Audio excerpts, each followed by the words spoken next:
And back in my home city, I believe, in his cozy home studio, is Barrett Sallee joining us now. Barrett, how are you, my friend? Last time we had you on, we didn't have the video component of all this. I know I watched a little bit of your Smothered and Covered, so I know you are now entering this dimension as well. Are you excited? Yeah, man, it's a lot of fun. Through 3 episodes already, have received a ton of good feedback. Some negative, but mostly positive. So it's been fun doing this from the house, and hopefully at some point as successful as you guys.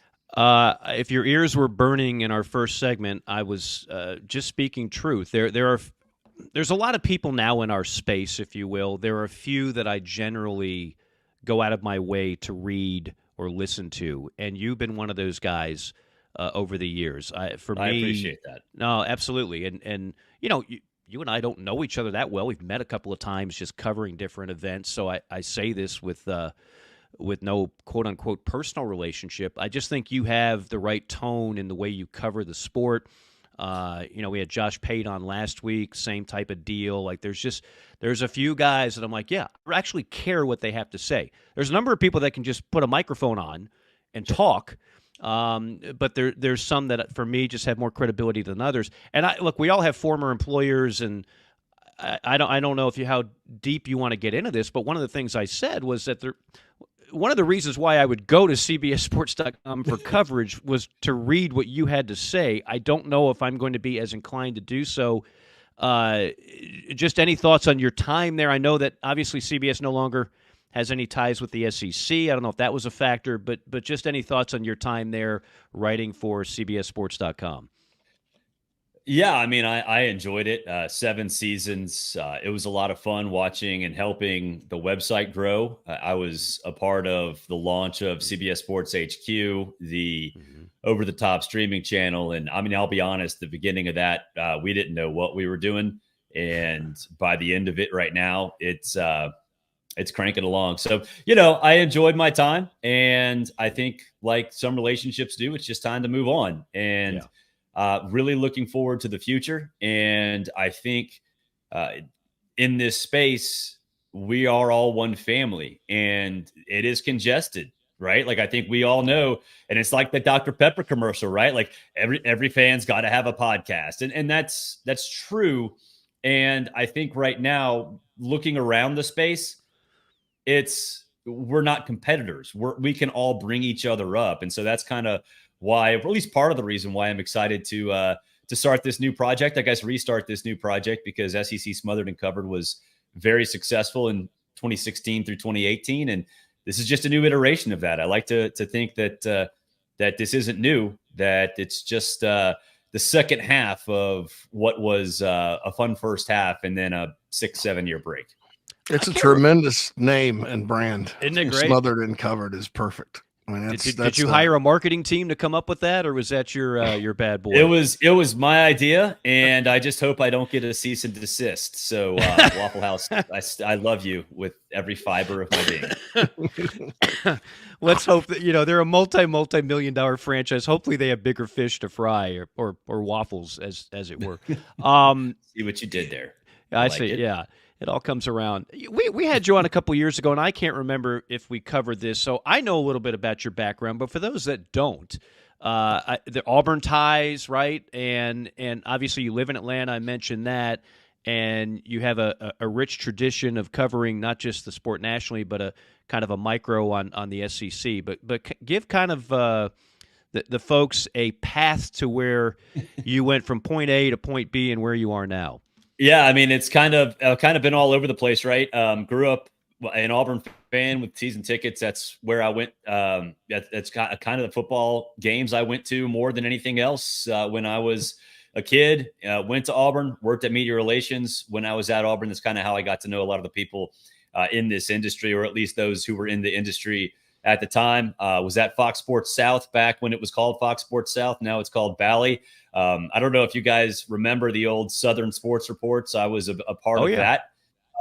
Also part of the Arizona Sports Report, because they did their show out of our studio. So those 4 a.m. Leaving at 4 a.m.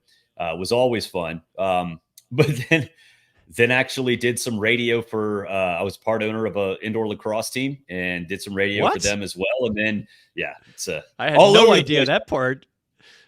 Yeah, that didn't work out very well. The 2008 recession, 2008 recession kind of hurt in a lot of ways. But college football news, got hired by Bleacher Report when they started hiring full-time writers and CBS, and now here I am. So I have been sort of all over the place. See, and that's why I say, like, and I'm all about shoot your best shot. For the young people out there listening, you want to get in the business, you want to start a podcast, God bless you. Give it a shot. I'm glad that more and more people have an opportunity. But again, I like the people that have grinded in this business and have had to work their way up and continue. And as I tell when I speak to broadcasting classes, you're going to make like no money your first few years in this business. Yes. Like, you are going to be broke. Get used to it. You're going to live in cities in all likelihood that you don't want to live in, and you're going to make no money. And you're going to work every weekend, and you're going to have problems maintaining a relationship because you're going to be working every weekend and odd hours. Like, just understand. But if you can survive all that, it's what we love. We all have a passion doing it. And like I said, some are just better at it than others. When you were at Auburn, was Partridge, was he in sports information? Who was running things then? It was Meredith Jenkins and then Kirk Sampson, who is still there. That's right. Kirk has been there, I think, for about 75, 80 years. It seems it feels like it. And we just lost. I mean, I don't want to say we lost him. He's still alive, but Claude Felton's leaving Georgia. And Claude and is that dude's awesome. Claude's one of the best. Claude's a legend. Yeah, and I again, for average fans, maybe this means nothing, but the sports information directors are the lifeblood for us to get information, whether we're broadcasting a game or just covering a game. Without them, our job becomes infinitely harder. And some clearly do it better than most. And because of the long hours, the money's not getting any better for those guys. What I've noticed is a lot of them it's kind of like college football coaches. They're like, I've had it with all this NIL. And I don't want to deal with this anymore. Yeah. Let me sell insurance instead. It seems like a better life at this point. But no, Auburn has always been one of the best for my money in terms of sports information and taking care of the media and doing it the right way. So you were there, what Terry Bowden era? When were you there? My first year was the year Terry got fired, and then Tubbs got hired, and the last 3.5, I guess, were when Tubbs was there, and it was a different era, man. With Tubbs, when he was there, you could literally just roll into his office, put your feet up on his desk, and chat, no matter who it was. And think about that now. Getting into a head coach's office is like getting into the vault of a bank, right? Like, there's zero chance that anybody could do what we did back in the day. So it was great. We had Ron Franklin and Mike Gottfried in town a lot doing games. We had the Daves obviously as well. So it was a good time. It was a lot of fun, met a lot of people. And some of my best friends were from that era. I think there's a 30 for 30 that's got to be cooking, or some type of documentary on the Terry Bowden years. Like, oh my goodness, you get that job and you go 21-1 your first 22 games. Now you're on probation, so you don't get to play in the postseason, and many of those games were not even allowed to be televised. Yep. So if you were an opposing fan, you had to watch it on pay-per-view, and then. And I know probably more than I want to know about some of the things that went on behind the scenes, and I'm sure you know that too. But he also started losing games, and before you know it, he's like gone and coaching in the MAC and 1AA. And I don't know what is Terry still doing. I don't even know. But I think he got fired this year. He got fired this year. So I mean, he went from this. People, if you were around that time in 93, 94. He took over the SEC, but I mean, with force. It was like, oh my goodness! And he's the son of Bobby Bowden, and then like he just vanished out of thin air. That's an incredible demise. It was. Well, I mean, when you start trying to recruit 155-pound players to play running back in the SEC, generally speaking, that's not going to work out very well. And Rusty Williams did not work out very well. But honestly, though, it's interesting because. This is a super bit off on a tangent. You look at how he operated those teams, what got him fired. Damian Craig being a mobile quarterback, slot backs, getting all creative with how you use running backs. It actually might have worked in this day and age. Yeah. And Bill Oliver knew how to coach up some D now. Yeah, he did. Bill was brother. Bill took on a different character at the end, though. That was a different situation.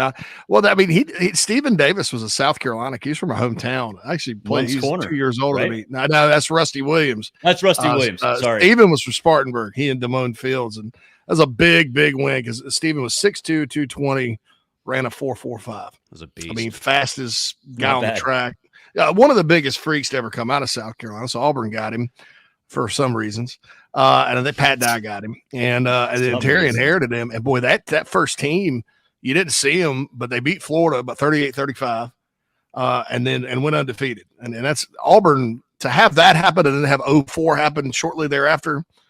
If I were an Auburn fan, that would kill me. You know, I mean, that's two undefeated teams that didn't play for anything. Yeah, my dad was not happy. It was bad. And then they went 9-1-1 the next year, beat Spurrier in the Swamp, Patrick Nix. Yep. Did you know, JC, that Patrick Nix is actually Bo Nix's dad? I don't know if we've gotten that over the last 5 years. I never knew that. My goodness. Crazy. Somebody ought to do a story on that. We needed somebody, please, breaking news. But no, those were great Auburn teams. I always thought Terry could coach. I think what got him at the end, he should have stayed at North Alabama. That's a solid job. They win. He could have kept winning and going to the playoffs. You don't go take Akron. You don't go take Monroe. Not if you're Terry freaking Bowden. And that's what got him, because he took two jobs where it's just really impossible to win. But I always liked him a little bit better than maybe other folks did. I always kind of thought, well, maybe if he'd had another year. But you're right, 155 pound running back at that point in the SEC wasn't going to work. No, not at all. Good TV broadcaster too. Yeah, I used to do it when I was a recruiting guy. I did a show down in Orlando every week, like in 2007 when I was at Rivals. That's right. I used to do Terry Bowden's show all the time. He was awesome. Yeah, I enjoyed his commentary, and I understand the itch to coach, but like I said, that North Alabama gig, to me, it's a lot easier to win there than Akron or freaking Monroe. For sure. We're talking with Barrett Sallee. Again, the show is Smothered and Covered, and also on Sirius XM with Tom Luganville. When are you guys joining forces again? I know it's the off season. It's quote unquote. Well, he joined College Football Smothered and Covered on Friday, and basically we just BS'd for a long time because that's what we do on Sirius XM as well.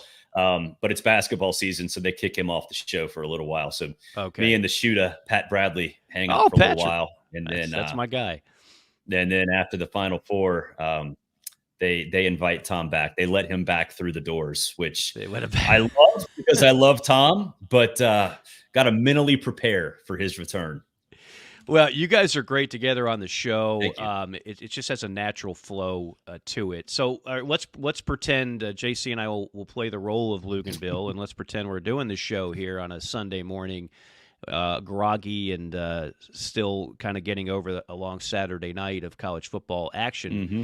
We don't have action on the field, but man, do we have a lot off the field. I alluded to the Heather Dinich piece today, kind of breaking down specifics on the numbers in the playoffs. And obviously the biggest story is the SEC and Big Ten, whatever you want to call it. Let's get away from the term alliance, but they're making a power move. They are, as I said, like, to me, this is a hashtag we got this. Like, we don't need you anymore, NCAA. And quite frankly, if you're the other conferences, you can either come with us or try to float on your own, like DiCaprio on that little slither of ice after the Titanic sank. Good luck with that. So what do you make of where we are and where we're headed? See, I think it's just a leverage play going into the college football playoff meetings, which are taking place today and tomorrow in Dallas. I think that's a big part of it. I think this is a way for them to legitimately tell everybody in that room, hey, we're good to go. We will leave. We only have 2 more years left on this college football playoff contract. We're out. The other stuff, the NIL stuff, that is, I think, I wouldn't say secondary, but from an immediacy standpoint, I think it's mostly about the college football playoff. Now, will it bleed into, things beyond that? Yeah, for sure.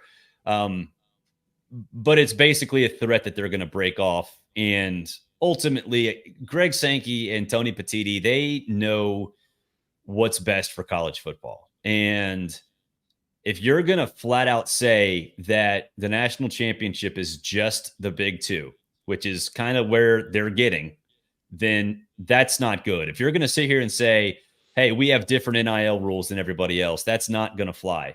That's not how this whole thing works. So, I think it's all leverage. I think it's leverage for today's meetings in Dallas for the playoff. I think it's leverage for whatever happens. I think the committee, not the playoff committee, the NCAA folks meet in March or April, I believe. I think it sets the tone for that as well. But it's just, there's no way that even though they make a lot more money, that they're going to legitimately say, hey, we're better off if it's just our two conferences. I just don't see how that's possible. Now, the way to argue that, devil's advocate, is they're only there to look out for their conferences. And that's true. But their conferences succeed if it's a national sport, if you still have Clemson, you still have, Oklahoma State, you still have some of these schools that are not in the Big Two. You still need them to have a successful sport. So long term, ultimately, they have to recognize that. And I think they do recognize that. No, I'm with you. I think it's a leverage play, but it's a pretty strong leverage. Like, for sure. Like, what if you're like the ACC? What leg do you possibly have to stand on? So, for example, you mentioned the meetings in Dallas.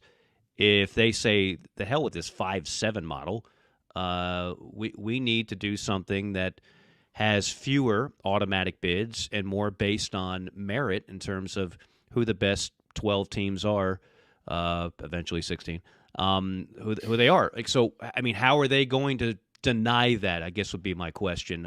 Do you honestly think that we're going to stay with a 5-7 model for very long?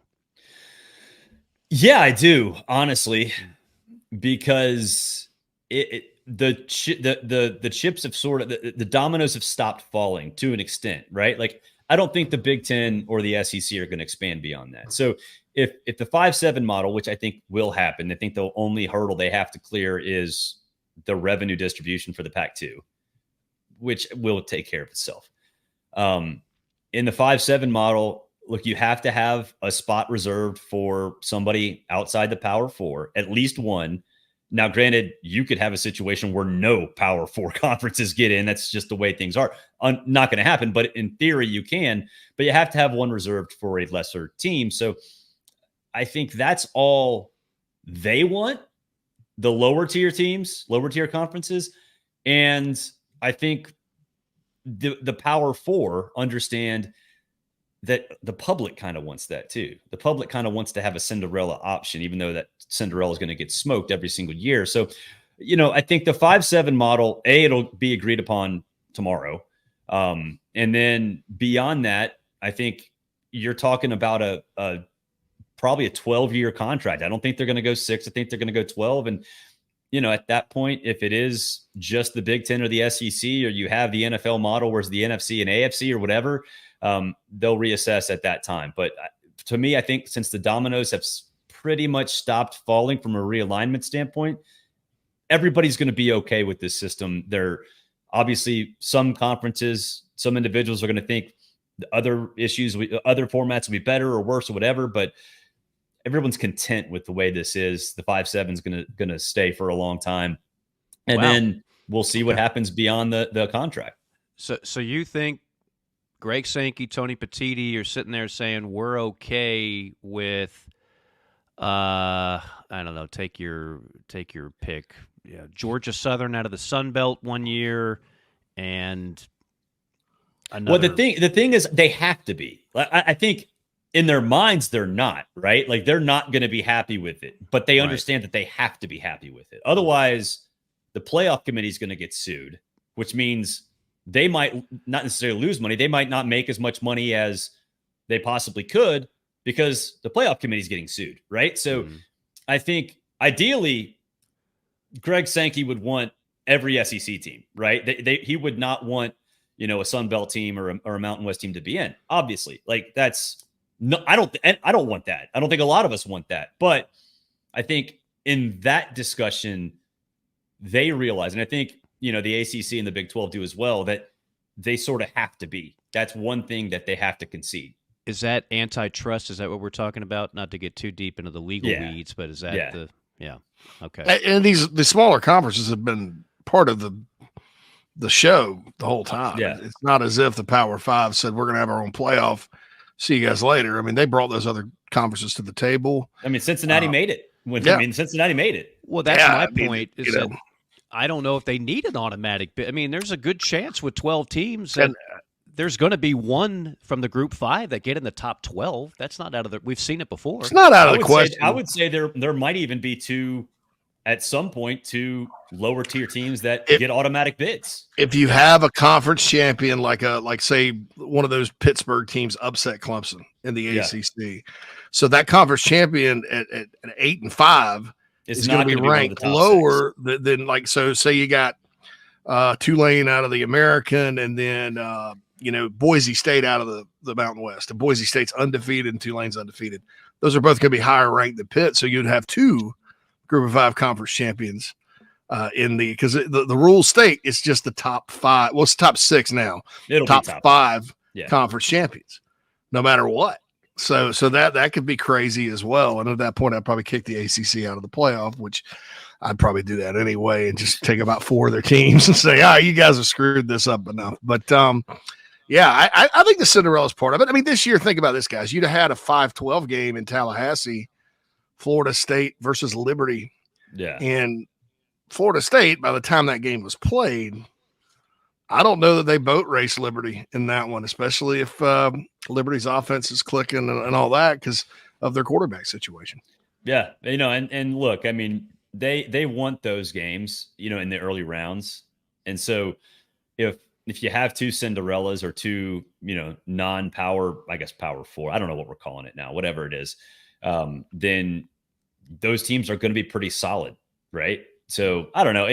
It'll be fun. I'm a regressionist. I want to go back to 2, the BCS, but this is the bet. You have been holding made. On tight for that, and I respect your hardline stance. Even though BCS worked. It worked. You're an Auburn guy, and you're an Auburn roots guy, and said the BCS worked.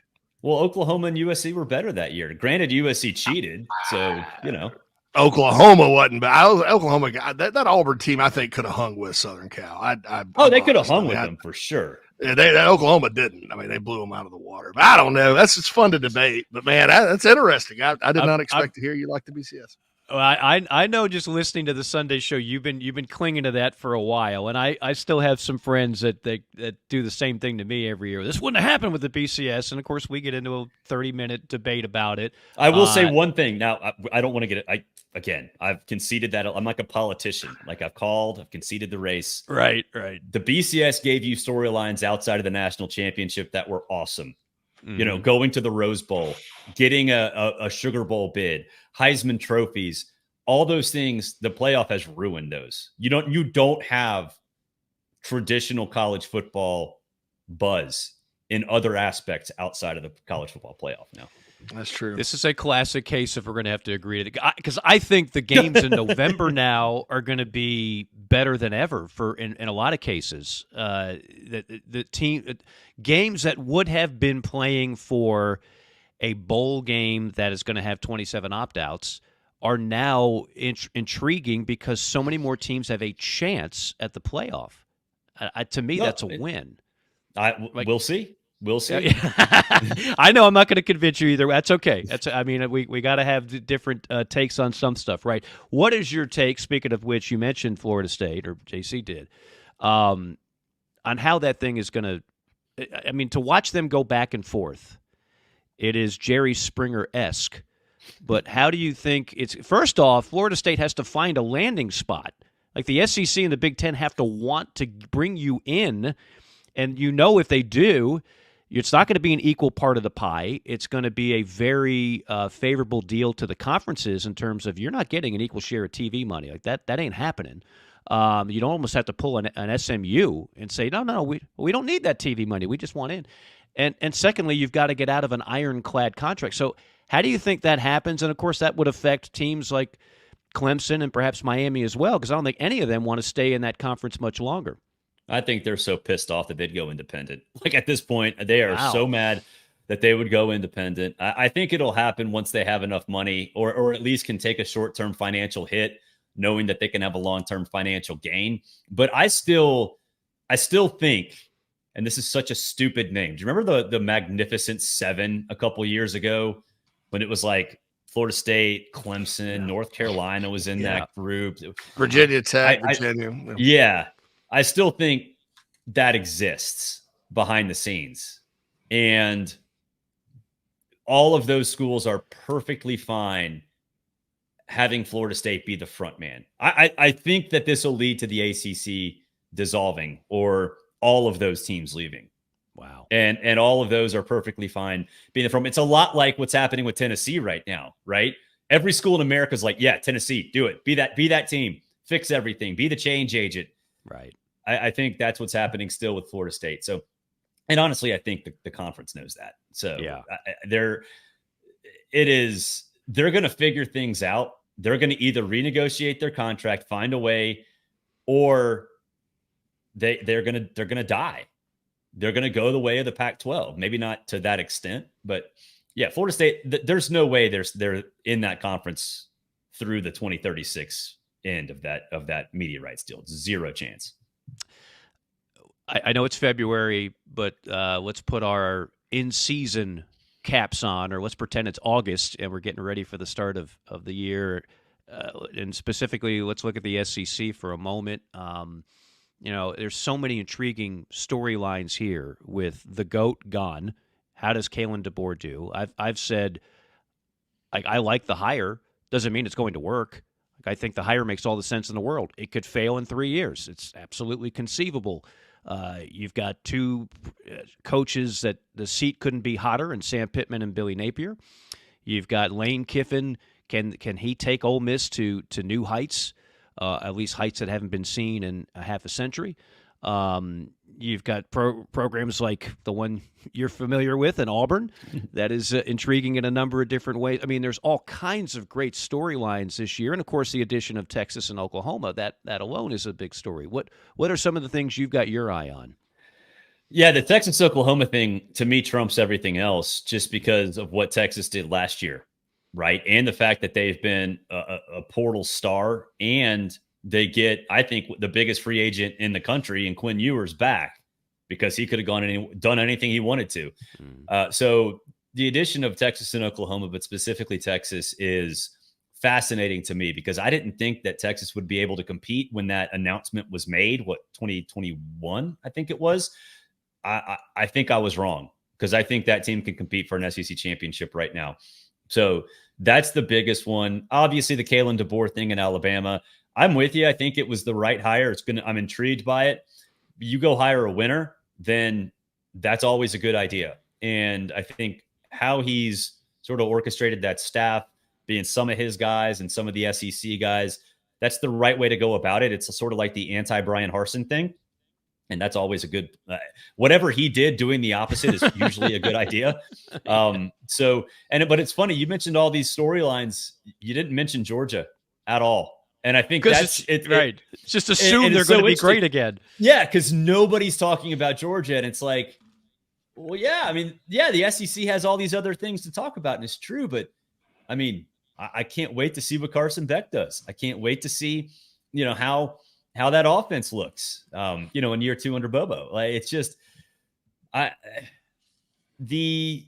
all the other changes around the SEC, I think, are directly tied to what Georgia has done, but they lost the SEC championship game, right? So what do they do to fix that? So I think that's one of those underrated storylines that people aren't talking about. It's simple. You don't have Nick Saban on the other sideline. They never beat him in Atlanta. Yep. At all. Could not do it. Had to go to Indiana and beat him. And Bama's receivers all got, wow. Indianapolis is a nice place too. I thought Indianapolis in the winter, still fine. I hate driving through it because the state of Indiana, I think, decided to spend all of their road construction infrastructure money at once. Yes. Them in Kentucky, because you got to go down there to get to South Carolina. And I've done that drive 3 times in the past 6 months. I hate it. Not fun. Every 20 miles. It's crazy. Anyway. It's like for years, the stretch of I-20 from Atlanta to Birmingham. Yeah. I thought they were never going to get that done. Nope. 65. I don't know what they do. I think they just insert more potholes to stay on the job between Atlanta and Birmingham on I-20. I think it's a cone storage area. Like any cone, that's the storage area. Yes. Unbelievable. That would make a lot of sense. Barrett. Yeah. Oh, sorry, go ahead. JC, you got something up for you? No, I just, about Alabama, you mentioned that, and I think that's a key, as far as Georgia goes. But, you do look at the offense, what was maybe missing from Georgia during this run, if you had to say one thing. I'd say receiver the first couple of years. This past year, I thought they were loaded at receiver. But they haven't had that, I guess, since maybe DeAndre Swift. They haven't had that marquee, because I go back with Georgia to like the Lars Tate era in the 80s. They've always had a stud, like just a stud running back, sometimes 3 or 4. Trevor Etienne coming in. I think there's the obvious answer. They have that marquee backpack. And don't you think with the way Bobo does like to run the ball and mix it up, don't you think it's a little scary for the rest of the league? Did they have that guy now? Yeah, it is. I mean, he was underutilized at Florida, which might be why Billy Napier is under fire right now, because he didn't give Trevor Etienne more run. I think he'll be that guy. The thing about Georgia too is they've had 3 or more the last couple of years, which has worked, but Bobo always has that one and then maybe a 1B, right? At Gurley, Keith Marshall, or whatever you want to do. Nick Chubb, Sony Michel, that was after Bobo, but that was still the same blueprint. Kirby liked it and obviously continued it early in his career. So it'll be Trevor Etienne. I'm fascinated to see who 1B is, because they still have options, but just that battle and how that works out, because I don't think they want to have, what they've had last year with Robinson and all these other guys, Milton sort of being in that mix when he's healthy, that hadn't been stable. So I don't know. I'm excited to see that. That's going to be fun. Bobo's a two-back guy. I was saying one of the things Monken did the first national championship year, he's kind of masterful at rotating 4 guys. And usually when you have 4 different backs with different skill sets, you can tip your hand a little bit, play calling wise. People, this guy's coming in, so they're going to run this. He didn't. That's why I thought Monken's play calling was unreal. Yeah, it really was. And think about James Cook at Buffalo right now. He was almost only he was one of those guys where you came in and you had to absolutely prepare for him to be a receiver, because he half the time he essentially was. Mm-hmm. Yeah, good route runner. When he holds on to the ball for Josh Allen in Buffalo. I'd be remiss if we didn't mention Tennessee. And I caught, like I said, some of your Smothered and Covered and talking about the quarterback situation there. And you've got the last name down pat, so I'll let you do the honors. But that's another, 2 years ago, Josh Heupel was the belle of the ball before the late collapse. I shouldn't say collapse, but you understand. I mean, they were poised for the playoff. They were poised to have a Heisman, and then Hooker goes down, and they win the bowl game, which is great, but they didn't reach the ultimate prize. And then this year, it was good. Wasn't as good, I guess you could say. Now, what do we see in 2024? Because I'm sure Tennessee fans are starting to think okay, we've been flirting with it. Now we're ready to do what Lane Kiffin's going to get some people fired if he keeps doing what he's doing in Oxford. So what does Tennessee look like in your eyes? I think they were a pretender last year. I never was on board Joe Milton. That was a stupid hype train, even after his bowl game. That was ridiculous. We said that on this show, believe me. Yeah. I mean, you knew what you were getting from him, so that was crazy. The bowl game hype for Nico Iamaleava, I think, is there, and it should be there. Because you saw him run. I think that's the most important thing, is you saw him run, but we know that he can pass. We knew Joe Milton couldn't pass, right? We knew what he was as a passer. Nico is, I think, much more polished and refined and comfortable in the system. So to me, I think a lot of these schools now with the 12-team playoff, if you're in the discussion in late November, then that's success. For a lot of them, not all of them, but I think for a team like Tennessee, absolutely. So I think that's where they will be this year. In fact, on the show today, I'm talking about college football playoff odds, and you'll see where Tennessee is. I think they're 6th or 7th nationally. That might be aggressive, but being in that discussion, absolutely they should be there, as opposed to this past season when more or less they were knocked out of it by the start of October. So, I think that should be the expectation moving forward, because they can recruit. They use their the collective really, really well, and that's different from the Spire group. That's a whole different conversation. But yeah, I mean, I think I'm excited to see what they have this year. They can run the football, and if Brew comes back and they get some production out of some of these other receivers, they're going to be really tough to stop. It's going to be interesting to see, and of course, no more divisions. So, like I said before, an 8-win year where you finish second in the East and you're kind of patting yourself on the back. All of a sudden, you look at the overall standings and you're like ninth, and you don't feel nearly as good at a 16-team Goliath that has no divisions. There's a lot to adjust to in 2024. That's what makes it exciting. Barrett, again, really appreciate the work that you do. The show is Smothered and Covered. Tell people how they can tune in. Yeah, it's live on YouTube and Rumble. I don't know exactly what time. Still tinkering exactly what we want to do for the live show, and then whenever the live show goes up, about an hour after that, you can get it on Apple Podcast, Spotify, all those other as well. So really excited, but again, tinkering with the live show, when to start, when to finish. But you can always get it every single day, or at least every single weekday, and then maybe at night if Boston College hires a coach at some point or whatever, right. We'll do emergency ones as well. I like that. Yeah, the 911 edition, when some breaking news comes up, you'll just do a one at an unorthodox time if that happens. Barrett, thank you so much for the time. We'll do it again soon. Yeah, boys. Thanks.